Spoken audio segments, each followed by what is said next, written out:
कल, बोलो आज नहीं तो कल, सुबह नहीं तो शाम, कृष्ण पक्ष में नहीं तो शुक्ल पक्ष में भगवान को याद तो करना ही होगा।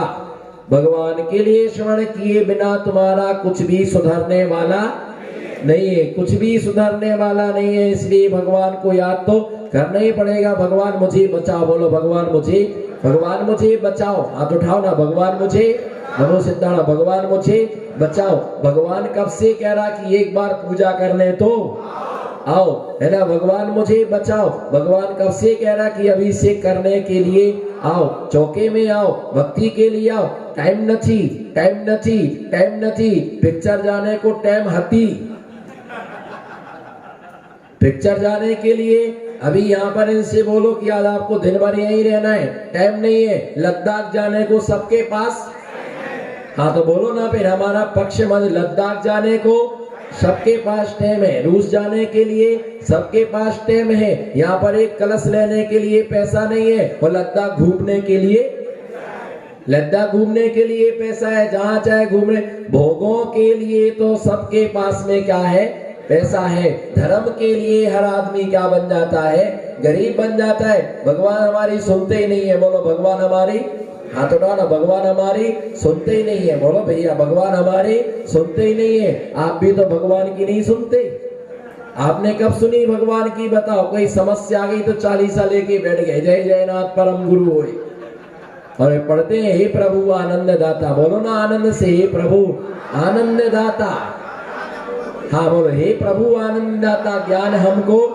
ये पुराने लोगों का डालायक है, ये किसका है, पुराने लोगों का। ये पुराने लोग बोलते हे प्रभु आनंद दाता, है ना। हे प्रभु आनंद दाता ज्ञान हमको दीजिए। ये सास बोलती है और बहू बोलती है हे प्रभु आनंद दाता नोट हमको, और बेटे मेरे छोड़े का ब्याह जल्दी से। देखो आई ना आवाज, हे प्रभु आनंद दाता ज्ञान हमको दीजिए। और आज के जवान बोलते हे प्रभु आनंद दाता नोट हमको दीजिए। इनसे ही काम चलेगा। भगवान की भक्ति के पास टाइम नहीं है। ऐसे समय भगवान भी किसी की सुनता, भगवान किसी, तुमने भगवान की बात कौन सुना करा, भगवान तुम्हारी बात कौन सुना कर देते। भगवान किसी को कुछ देते नहीं, भगवान किसी से कुछ लेते नहीं, क्योंकि जो भीतरागी होता है ना वो कुछ देता है ना कुछ लेता है। लेकिन भक्ति करने से सबको सब कुछ मिल जाता है। जहाज में जहाज जो है तालाब में पड़ी हुई है, और नाव क्या हो रही है, डगमगा रही है। और ऐसे समय में सब घबरा रहे कि अब कुछ बचने वाले नहीं है, अब जीवन समाप्त यहीं पर हो जाएगा। अब कैसे क्या किया जाए, भगवान के नाम को जप रहे कि भगवान मुझे बचाइए, भगवान मुझे बचाइए। पंच परमेष्ठी भगवान की अवहेलना का, नमोकार मंत्र के अपमान करने का फल क्या है, कर्म किसी को छोड़ता नहीं है। बोलो कर्म किसी को, बोलो कर्म किसी को छोड़ता नहीं है। और ये भी ध्यान रखिएगा चातुर्मास की महारथी, ये भी ध्यान रखिएगा कि हंसने से, बोलो ना, हंसने से पराया भी अपना हो जाता है। हमारे तरफ देखो, हंसने से पराया भी, मंत्री जी स्माइल फेस, जय हो। भली दांत नकली हो, बोलो भली दांत नकली हो, पर चेहरे पर स्माइल तो असली होना चाहिए। भली हाथ में मोबाइल हो या ना हो, पर चेहरे पर स्माइल होना चाहिए। अब जैसे भी ये ध्यान रख करके चलना, नमोकार मंत्र का अपमान जिस व्यक्ति ने किया है ना, ये ध्यान रख के चलना कि उसकी कभी नैया पार नहीं होती। हंसने से पराया भी अपना हो जाता है। नमो सिद्धार्थ। हंसने से पराया भी अपना होता है, और रोने से अपना भी पराया, रोने से अपना भी परायापन। जब रोते हैं तो हमारे आंसू गिर करके क्या हो जाते हैं, पराये हो जाते हो। जब हंसते हैं तो पराया भी क्या हो जाता है, अपना हो जाता है। ब्रह्मदत्त स्वभाव नाम का चक्रवर्ती हुआ, ब्रह्मदत्त नाम का भी चक्रवर्ती हुआ, स्वभाव नाम का चक्रवर्ती हुआ। दोनों मर करके 7वें नरक में गए। ब्रह्मदत्त चक्रवर्ती शिकार खेलने के कारण से नरक में गया, महापुरुष होने के बाद शिकार खेलता था। और दूसरा जो चक्रवर्ती है स्वभाव चक्रवर्ती, वह भी मर करके 7वें नरक में गया। वह चक्रवर्ती 7वें नरक में कैसे गया, किस कारण से उसे 7वें नरक में ब्रह्मदत्त शुभम चक्रवर्ती के लिए 7वें नरक में क्यों जाना पड़ा? वह उसका अमृत रसायन नाम का एक रसोइया था। नमो सिद्धारम। अमृत रसायन नाम का उसका रसोइया था। उसने बढ़िया उसको खीर बना करके लाया और उसके लिए खीर दी। वह मेवा मिष्टान्न से युक्त थी, केसर से युक्त थी। जैसे उसके लिए खीर बना करके लाया, गरम गरम खीर थी, पर इसकी इंद्रियों पर कंट्रोल नहीं था, अनकंट्रोल था, अनबैलेंस था। उसने जैसे वो खीर गरम गरम थी हाथ में ली तो उसका हाथ क्या हो गया? जल गया। उसे इतना गुस्सा आया, इतना गुस्सा आया, इतना क्रोध आया कि उसने वो थाली को उठाया और थाली को उठा करके उसने रसोइया को मार दी, जिससे वो धार लगने से उसकी गर्दन क्या हो गई? गर्दन कट जाने से वह रसोइया तड़प तड़प करके वह वहीं पर मृत्यु के लिए प्राप्त हो जाता है। वह मरण के लिए प्राप्त हो गया रसोइया और मर करके वह व्यंतर बना। मर करके जब वह व्यंतर पर्याय में गया, उसने अवधि ज्ञान लगाया कि कैसे मैं यहाँ पर आया। उसने कहा कि इस शुभम चक्रवर्ती ने मुझे थाली मारी, जिसके कारण से मैं मर करके व्यंतर हुआ।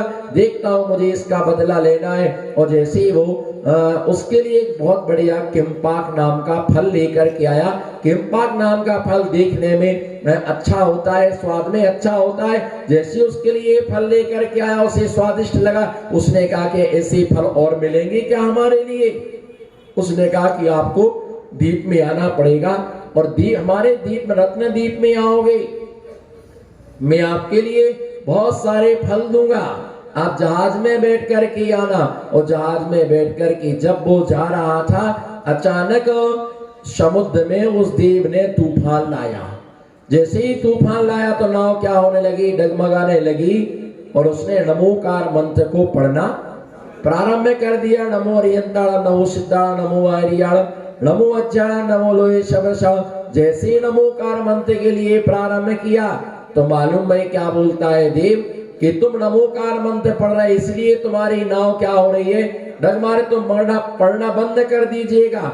उसने कहा कि नहीं नहीं, नमोकार मंत्र के लिए पढ़ना मैं किसी भी स्थिति में इसके लिए बंद नहीं कर सकता हूँ। उसने बहुत समझाया कि इसीलिए। और जैसे उसने नमोकार मंत्र और पढ़ा, दृढ़ श्रद्धानी था, आस्थावान था, मजबूत था धर्म के प्रति, लेकिन कर्म के सामने किसी की चलती नहीं है। विनाश काले विपरीत बुद्धि।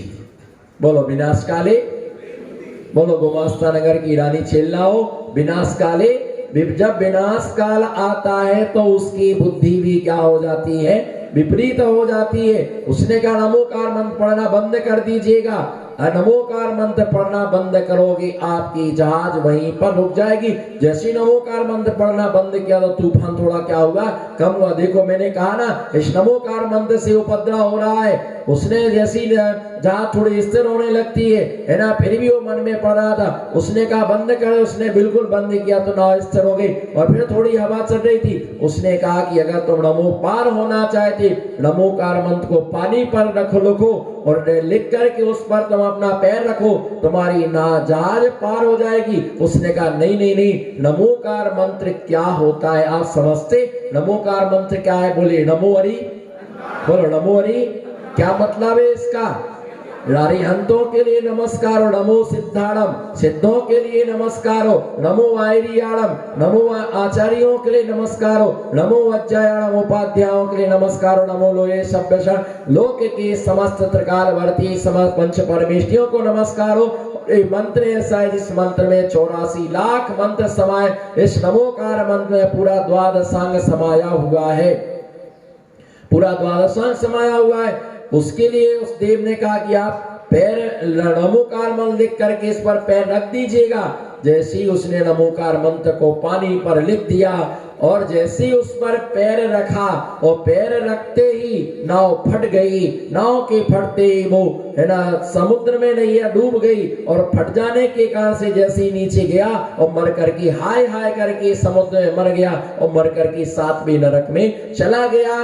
उसकी जहाज डूब गई। और यदि वो नमोकार मंत्र पढ़ता रहता तो निश्चित नैया क्या हो जाती? पार हो जाती। लेकिन उसने नमोकार मंत्र का घोर अपमान किया, नमोकार मंत्र का घोर तिरस्कार किया, जिसके कारण से 7वें नरक में जाना पड़ा। ध्यान रख करके चलना, पंच परमेष्ठियों का अवर्णवाद कभी भी नहीं करना। अर्यंत सिद्धि आचार्य उपाध्याय सर्व साधु, जो व्यक्ति पंच परमेष्ठियों का अवर्णवाद करता है अगले जन्म में या तो कुष्ठी होता है या मर करके 7वें नरक में जाता है, नरकों की यात्रा करता है। इसलिए ध्यान रख करके चलना कि जहाज कहीं डगमगाने लग जाए, नमोकार मंत्र ही शरण है। बोलो नमोकार मंत्र ही, इससे बड़ा कोई मंत्र नहीं है। जब भी अवसर कभी तुमको ऐसा लगे तो नमोकार मंत्र को जपना, कभी भी नहीं छोड़ना अंतिम सांसों तक। कुछ याद हो या ना हो, पर भगवान से प्रार्थना करना कि भगवान 5 लाइनों को मैं कभी ना भूलूं। बोलो 5 लाइनों को मैं हमेशा, ये 5 लाइनें हमेशा क्या रहे, हमें याद रहे। और जिनने नमोकार मंत्र को सुनने से नाग नागिन देव बन गए, नमोकार महामंत्र से बकरा स्वर्ग में देव हो गया, अनेक प्रकार से फल पाया। कहीं जहाज हमारी डगमगाने लग जाए तो हमारी नैया क्या हो जाती। पर एक नबी है ना, पति पत्नी से शादी हुई थी, दूल्हा दुल्हन थे, वो जहाज में बैठ करके जैसे जा रहे थे तो उसमें नाव डगमगाने, जैसी नाव डगमगाने लगी तो उसने, पत्नी ने कहा, पति दोनों ने सोचा कि अभी मुलाकात भी नहीं हो पाई और नाव जहाज डगमगाने लगी, ऐसा ना हो जाए कि हमारी मृत्यु हो जाए। पत्नी ने पति से कहा कि भगवान से प्रार्थना करो कि मेरी कश्ती को उस किनारे, मेरी कश्ती को उस किनारे लगा दे। तो उसने कटार निकाली और पत्नी के गले पर लगा दी। सिर्फ पत्नी ने इतना कहा कि तुम भगवान से प्रार्थना करो कि मुझे नया जीवन दान दे। उसने कटार को निकाला, कटार को निकाल करके पत्नी के गले पर यहाँ पर लगा दी। लेकिन पत्नी के शब्द थे, मुझे विश्वास है कि तुम मुझे मार नहीं सकते हो क्योंकि तुम मेरे पति हो, है ना, तुम मेरे पति हो, मेरी मृत्यु नहीं कर सकते, मुझे मार नहीं सकते, मुझे पक्का विश्वास है तुम मेरी मृत्यु नहीं कर सकते हो और एक तलवार चाकू मेरे गले पर नहीं चला सकते हो। उस पति ने चाकू को हटाया और चाकू उठा के उसने कहा, जितना तुम्हें अपने पति पर विश्वास है, हमें 3 लोक के अधिपति पर विश्वास है कि मेरी किश्ती को डुबा नहीं सकता है। और देखते ही देखती नाव उसकी क्या हो गई, नाव उसकी क्या हो जाती, पार हो जाती है। ऐसी है ना, इस जहाज के भय को दूर करने वाला, समुद्र के भय को दूर करने वाला काव्य है। सपने में भी पंच परमेष्ठी भगवान की अवहेलना नहीं करना, भूल करके भी अवहेलना नहीं करना। यदि कर ली है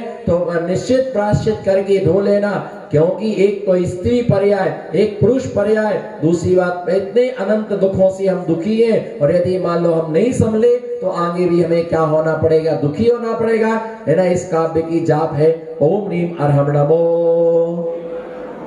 ऐसे ऋषि ओम ह्रीम अरहम नमो अमी